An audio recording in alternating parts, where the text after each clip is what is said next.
வாழ்க்கையில் நிம்மதி வேணுமா? இதை செய்யுங்க தங்கங்களா, கண்டிப்பாக நிம்மதி கிடைக்கும். அதிகாலையில் எழுங்க, மூச்சு பயிற்சி செய்யுங்க, தியானம் செய்யுங்க, உங்களுக்கு பிடிச்ச இறைவனை வழிபடுங்க. உங்களுடைய இன்ப துன்பத்தையும் அன்றாட நிகழ்வுகளையும் இறைவன்கிட்ட பகிர்ந்துக்கங்க. மனுஷங்கள்கிட்ட ஆறுதல் தேடாதீங்க, இறைவன்கிட்ட மட்டும் ஆறுதல் தேடுங்க. அதாவது அந்தமில்லா ஒரு பெருவாழ்வு இந்த உலகத்தில் மாசற்ற ஒரு ஜோதினா அது இறைவன் மட்டும்தான். இறைவனோட திருப்பாதத்தை சிக்கனை பிடிச்சுக்கோங்க, கண்டிப்பாக நல்லது நடக்கும், நிம்மதி கிடைக்கும். எந்த எதிர்பார்ப்பும் வச்சுக்காதீங்க. உங்களுடைய கடமையை முழுமையாக சிறப்பாக செய்யுங்க. அதற்கான பலனை இறைவன் நிச்சயம் கொடுப்பார். தாமதம் ஆகலாமே தவிர உங்களுக்கு கிடைக்க வேண்டிய நன்மை நிச்சயம் கிடைக்கும்.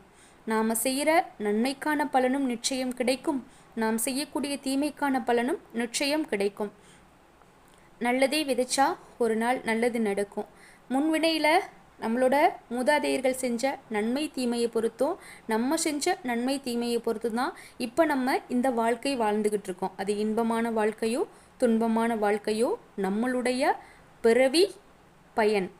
ஒவ்வொரு பிறவியிலையும் நம்ம என்ன பயன்கள் நம்ம விதைச்சோமோ செஞ்சோமோ அதை தான் நம்ம அந்த விளைச்சலை தான் இப்போ நம்ம அனுபவிச்சுக்கிட்டு இருக்கோம். அதாவது இனிவரும் காலங்களையாவது நம்மளால் எவ்வளவு கரெக்டாக வாழ முடியுமோ அவ்வளவு கரெக்டாக வாழணும். யாருக்கிட்டையும் எதையும் எதிர்பார்க்காதீங்க. உங்களால் என்ன முடியுதோ அதை மட்டும் இந்த உலகத்துக்கு செய்யுங்க. நிம்மதியாக வாழ்கிறதுக்கான வழினா இதுதான். எதிர்பார்ப்பு இல்லைன்னா ஏமாற்றங்கிற ஒன்றே கிடையாது வாழ்க்கையில். அதிகபட்சமான நம்ம சக்திக்கு மீறி ஒரு விஷயத்தை நம்மளுக்கு வேணும் அப்படின்னா அந்த தகுதி நம்மளுக்கு இருந்துச்சுன்னா இறைவன் நிச்சயம் கொடுப்பாரு. ஆனால் அதற்கான உழைப்பும் அதற்கான தகுதியும் நம்ம செலுத்தியே ஆகணும். கண்டிப்பாக ஒரு நாள் கிடைக்கும். வாழ்க்கை நல்லா இருக்கும். ரொம்ப மன அழுத்தத்தில் இருந்தீங்கன்னா அந்த டைமில் உங்களோட மூச்சை ஆழமாக இழுத்து விடுங்க.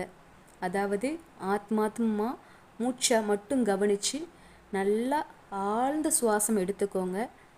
உங்கள் மனசு அந்த ஒரு செகண்டில் நல்ல பரிசுத்தமாகும். அதிகாலையில் எழுந்துறீங்க, உங்கள் உடம்பை ஆரோக்கியமாக வச்சுக்கோங்க. உங்களால் முடிஞ்ச உடற்பயிற்சிகளை செய்யுங்க. உங்களுக்கு என்ன உடற்பயிற்சிகள் வருதோ அந்த உடற்பயிற்சிகளை செய்யுங்க. நல்ல விஷயங்களை காலையில் 4 நல்ல விஷயங்களை உங்களோட மனசில் அடி மனசில் பயிரிட்டுருக்கோங்க. நான் நல்லவன், நான் நல்லவன், நான் நல்ல வழியில் தான் நடக்கிறேன், என்னால் இயன்ற நன்மையை செய்கிறேன், நான் இதை நோக்கி வாழ்க்கையில் பயணிக்கிறேன், இதற்கான முயற்சியை நான் கொடுக்குறேன், அதுக்கான வெற்றியை இறைவன் கொடுப்பார் அப்படின்னு சொல்லி உறுதிமொழி எடுத்துக்கோங்க. ஒவ்வொரு நாளும் 4 நல்ல நல்ல சிந்தனைகளை உங்கள் மனசுக்குள்ளே அடி மனசுக்குள்ளே விதைச்சிக்கிட்டே இருங்க. ஒரு நாள் அது ஆள் மனசுக்குள்ளே போய் உங்களை ஃபுல் அண்ட் ஃபுல் முழுமையாக நேர்மறையான ஒரு நல்ல மனுஷங்களாக அது உருவாக்கும். நேர்மறையான எண்ணங்கள் நம்ம மனசுக்குள்ளே வந்துருச்சுன்னா நம்மளுக்கு அமைதி ஆட்டோமேட்டிக்காக வரும்.